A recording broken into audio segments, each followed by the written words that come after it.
Hey, welcome to the channel. This is Brent Conley, and I want to say thank you for showing up and watching this in full. And welcome to our channel, Christi, Carrillo. Please introduce yourself.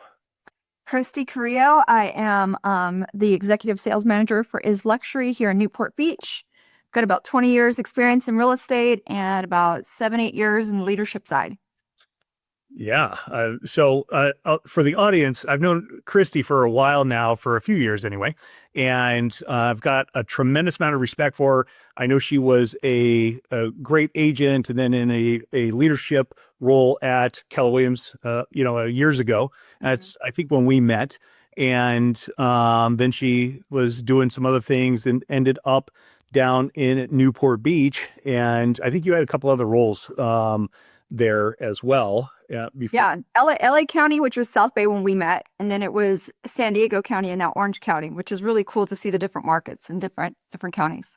Yeah, and I've seen you grow and lead agents to success and grow companies, which is really cool. And that's what I do as well for the audience. And we as leaders get to see different aspects of the real estate game. And some of that where I wanted Christy to give her insight on leadership, on some of her recruiting aspects and what she sees in luxury real estate, because she is in the thick of it. Follow her on social media. You'll see all of these beautiful homes that she gets to visit with all of her agents.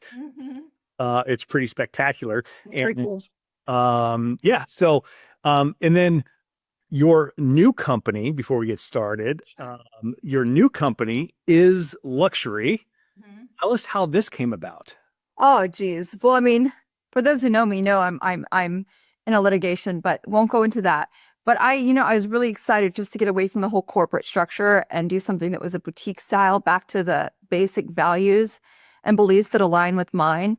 I've been in the corporate structure since the beginning, and let's just say I'm tired of it. I'm excited to be a part of something that the values and beliefs align, and it's back to the basics of the agents coming first and the level of standards and service that we provide to the public. And so it came about. I was introduced to Ivan Shear. He's based out of Las Vegas, dominates the market out there, amazing man. And we just hit it off. And so at this point in my career, I think I've learned to really just follow your intuition. And when it aligns right, you go with it. And when there's something that says that it doesn't, you listen to that too. I was originally going to leave Douglas Elliman and start with Christie's International down here with Aaron Kerman in Newport Beach. And at last minute, I decided to change paths. And Aaron Kerman's going to be successful with or without me. So it wasn't about that. But I just really decided that the boutique style and going back to the basics and what aligns with me was more important. Yeah, that's excellent. And I do know Ivan. Ivan Shear is a tremendous talent, great human. And it's been a while since I've seen him. I know his college roommate, so that's how I'm connected with him. Funny. That actually owns a couple luxury franchises, Engel and Volkers, Yeah. to this day. And so Ivan's, I've been to dinner with Ivan and his wife, and just tremendous people, just willing to help. Yeah. I've toured his Las Vegas office, one of his old ones, probably 6 or 7 years ago. But He was with Berkshire Hathaway.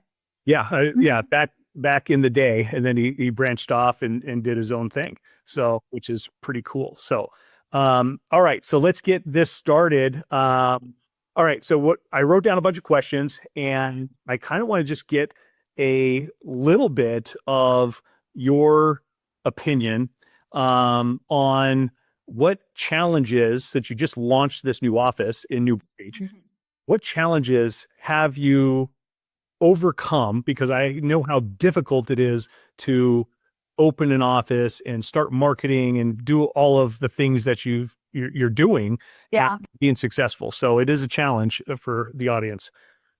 What challenges have I had to overcome? I mean, all of it. I mean, I've always stepped into an office that was already operating that I had to step in and fix and turn it to make it profitable.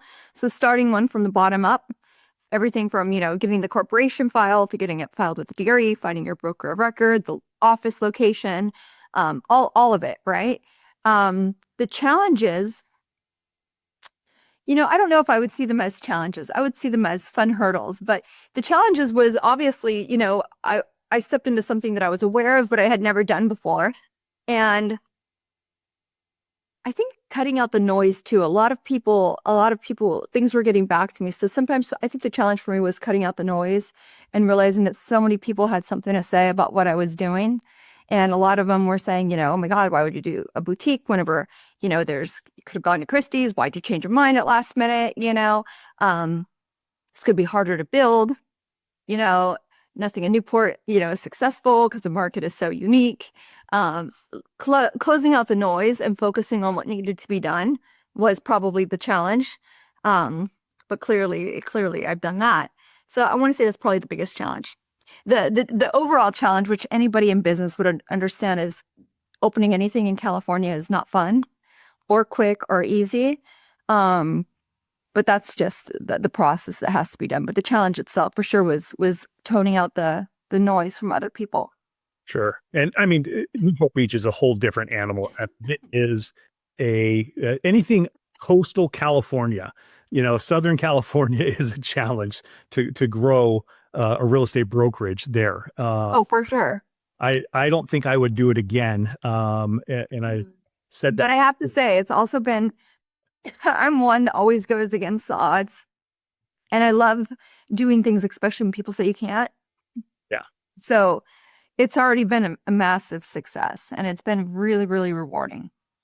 Love it. I love it. And so how many months have you since you've launched the company where the first agent came over, and how many agents are you up to currently?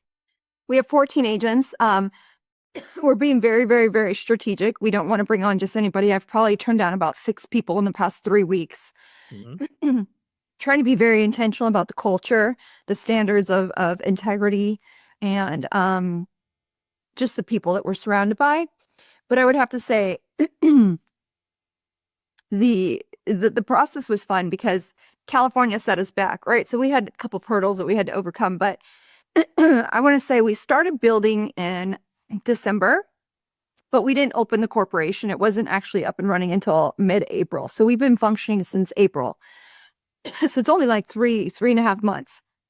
But we had, which was really, really, really rewarding. We had agents. I had a couple of agents, probably 3, that jumped over with me before the corporation was even functioning. So before, they were operating under our broker of record. But there was no company that they could put that they were with. So their listings they couldn't put on social media. There was is luxury. They're going out to an appointment and having to tell their sellers like, hey, I switched from this Douglas Elliman or Compass, whatever it was that they were at, to now being with this company. And there's no corporation yet. So we're functioning under just a broker. And it was that. And then after that, we had our broker of record die. I mean, it's been a roller coaster, but I had people that really had faith in what we were doing and that really jumped over with us before we were even ready. And I was like, whoa, wait, just wait for me. I was like, we don't even have our onboarding paperwork and our processes in place. And they were like, we're coming anyways. And that was really, really, really fun. Yeah, that's great. I mean, there's a lot of trust there for agents to make that leap in anything, especially even not being fully set up and for sure way to go. So that's awesome. It's been fun.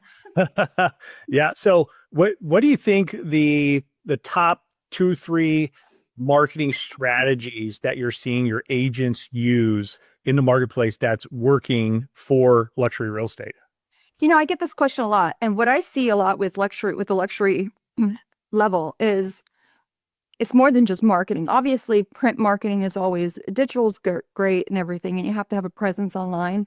But in luxury markets, it's always print. Yeah. And it's expensive to do print, but they have to see your material. It goes door to door. You're in magazines. It's a really expensive marketing strategy, right? However, so most people can't sustain it. But what I want to say about luxury that's really, really key is it's so much more than that. You really have to establish a brand that people can trust, which doesn't happen overnight. You can't just say, oh, I want to be luxury, Right. It's developing a brand that people trust. And then on top of that, it's And then on top of that, it's the marketing. But then on top of that, it's also submerging yourself in the lifestyle of the luxury. So it's not really just like one piece of marketing that does for luxury. Sure. But if you were to ask me, the leading way of it is always, it's always print. Yeah. Okay, great. That's great. What about any ideas that you've learned or, agents trying to make that bridge from, let's say, an average price point in Orange Yeah. County, and I'm just guessing off the top of my head, a 1.5 million is probably somewhere in that ballpark, into luxury, which is pretty much north of 4 or 5 million, into the super, luxury. I've always said this, Brent. I've had to like kind of pinch myself, right? Because I didn't grow up in Orange County, and the market that I really sold in was South Bay, right? And South Yeah. Bay, Palos Verdes, luxury, you're looking at 4, 5, 6 million, right? Easily. And in Orange County here in Newport, especially, I want to say 4 or 5 million is almost an average sale. Yeah. Right. And I got to a point where I was like, oh, I saw an agent, my agents start doing 4 or 5 million. You're like, oh, good job. But it's not as impressive anymore, right? You kind of get like numb to it. And then you really don't go, oh, like great sale, until it's like that 15, 20 million. And then I start going, what's wrong with me? That is not normal. We are in a bubble. But in Orange County, it's a different beast. So I want to say the average sale out here is clearly around 3, 4 million. Luxury is definitely, I want to say 5, 7, 10 million and above. And for agents to change their price point, you can't just start marketing to it. I think it's really about the connections and the people. So you really have to be submerged in that lifestyle. You have to go to the yacht clubs they belong to. When you go to lunch, you're very intentional about where you go to lunch, right? And the people you are surrounded with, who you're going to strike up conversations with. Do your kids go to the private schools that they go to? Are you submerged in the lifestyle? You can't just decide that your price point is going to jump. Sure. Over here, I want to say it's a lot about relationships, the trust, and being in the actual lifestyle. So if you're not personally in the lifestyle, you still have to be very conscious and aware of what you're doing. So instead of going to your favorite lunch place, you're going to go out of your way to go to the Balboa Club, or you're going to go somewhere and be very intentional about where you're around. Sure. Or hit Billy's. Billy's is a great place. Billy's is great. So yeah, it's about surrounding yourself with the people at that level. Yeah. And then number one, I want to say too, which most agents drop the ball on this, is be authentic. Be yourself. The moment you try to fake it around these people, they will smell you out instantly. And it doesn't even mean that you have to fake and that you can't talk to them because you're not on their level. Just own who you are, because they'll read through the bullshit anyways. Yeah. No, I understand that piece of it. I 100% accurate on that. Yeah. And so what do you think that, a lot of people are screaming AI and technology and using that in a luxury area like yours for real estate, for somebody to try to get listings or to brand themselves? What are your agents using in the tech world to make their lives a little bit better with their ongoing real estate business, or trying to break into the real estate business? But a lot of people say, oh, I'm just going to generate leads. They end up spending, $5,000 a month, for a year, and they haven't closed a sale. So yeah, we definitely don't buy online leads. We don't buy leads.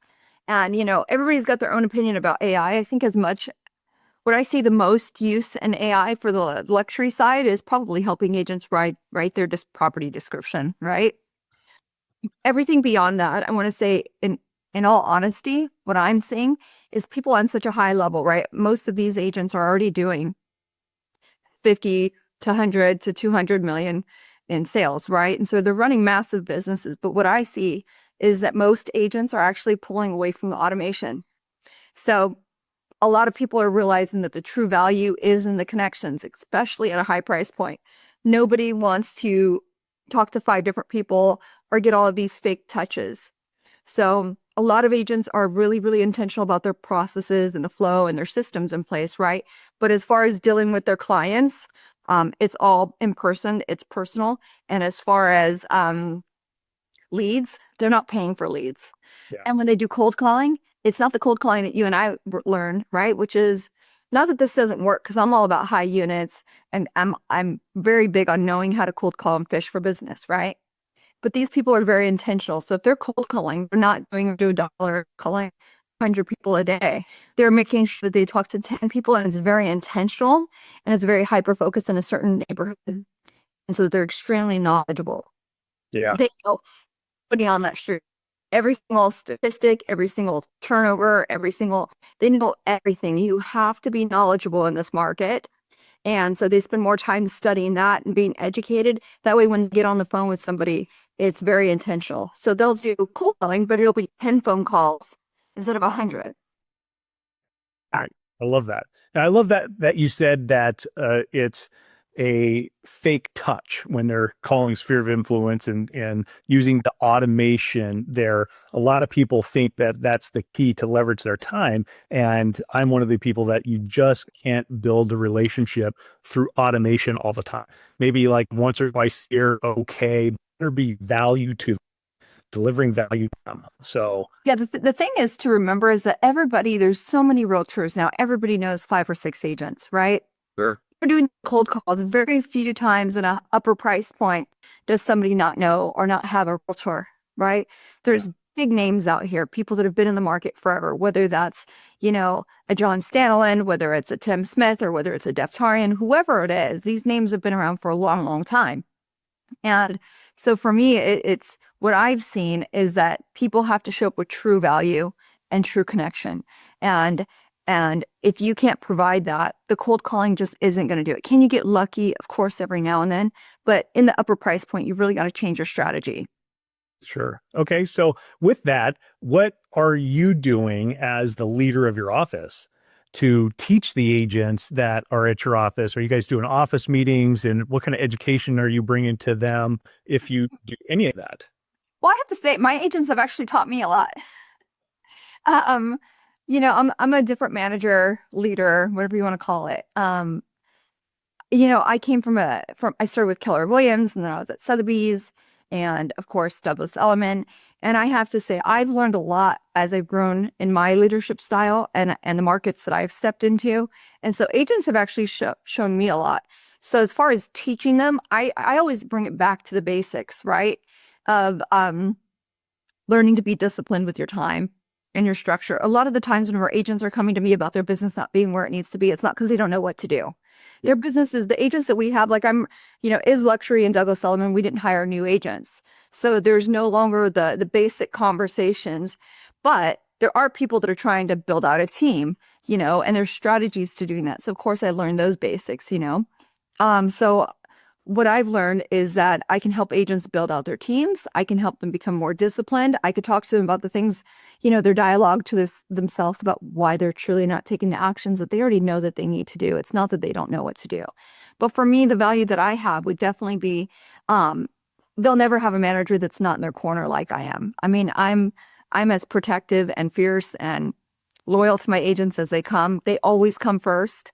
So for me, it's about the relationships, just like it is with their clients. It's what investment do I have in my agents? Do I understand why their business isn't where it is? Am I watching it? Do I realize that their business has taken a tank versus growing? Am I watching them that closely to where they're not having to come to me for help, where I'm already having the conversation? Do I know what's happening in their personal life? Do I know what's happening in their business? It's everything. It's getting creative. If a property won't turn, right? Like, why isn't it selling? What can we do on a creative level? Those are the things that I come to them with. And, but it's really not that they don't know what to do. It's just a all different beast when you bring in the agents that, are actually doing business.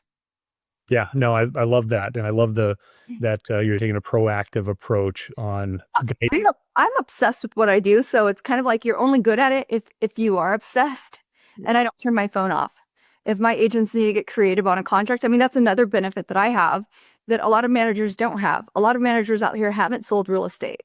And so for me, being able to help them get creative verbiage, understand how to put a deal together that maybe structurally looks like it's about to fall apart.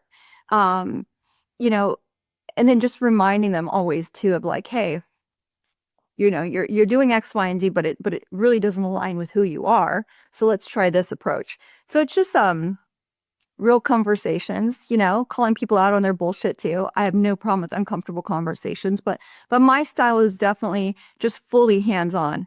I know what's happening in my agents' lives. I understand their business. I watch their business. And I also, you know, I also don't recruit people unless I feel like I can help them grow. If there's not a way that they can benefit from me, it's not just a one-way road. If I truly can't help them grow, it's probably not a good fit. Oh, I love that. That's great. That's great.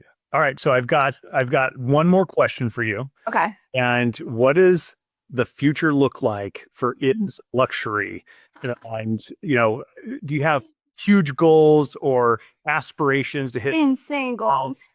or tell us a little bit about that over this next year, maybe 2 years, 5-year look for that. One thing I will say that you can only sell something that you completely believe in. And whenever I've seen the way that Ivan has done his business, whenever I talk about high standards that nobody operates at this level, I truly mean it. So what I see for Is Luxury out here in Newport Beach, first of all, there's nothing like it. He doesn't cut corners, whether it's the level of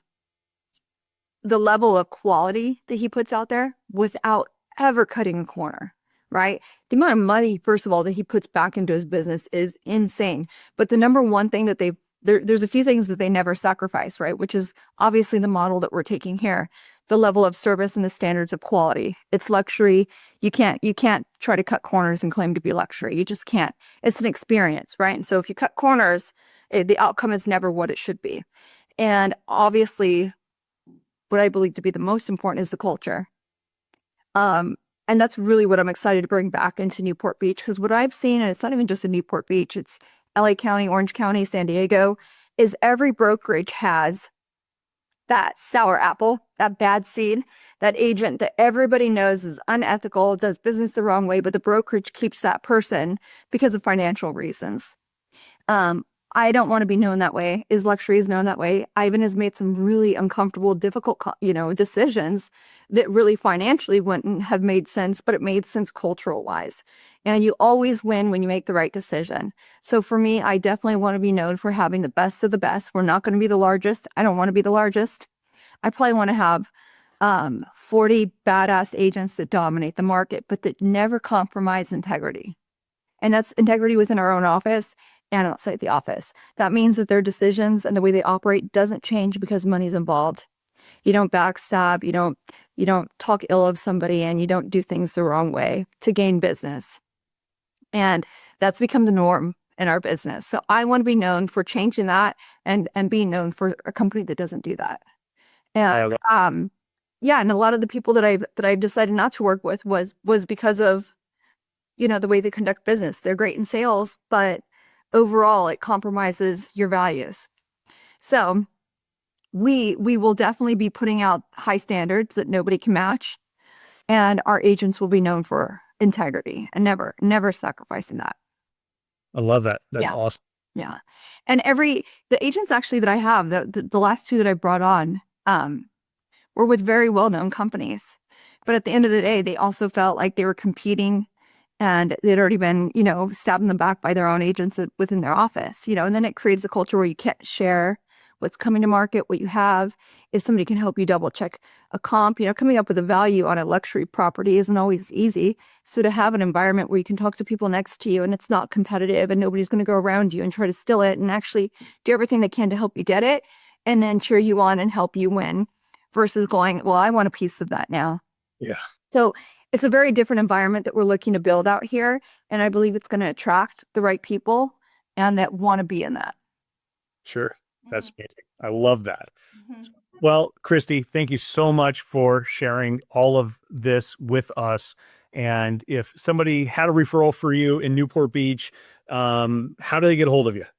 Yeah, it's funny. Most people message me through Instagram before they message my phone, but my cell phone is best. You can always call me 310-707-5697. You could text me, call me, but Instagram is good too. Awesome. All right. Thanks for watching the channel. I appreciate your time, Brent. All right. Take care. Bye. Produced by the Agent Collective Media Network.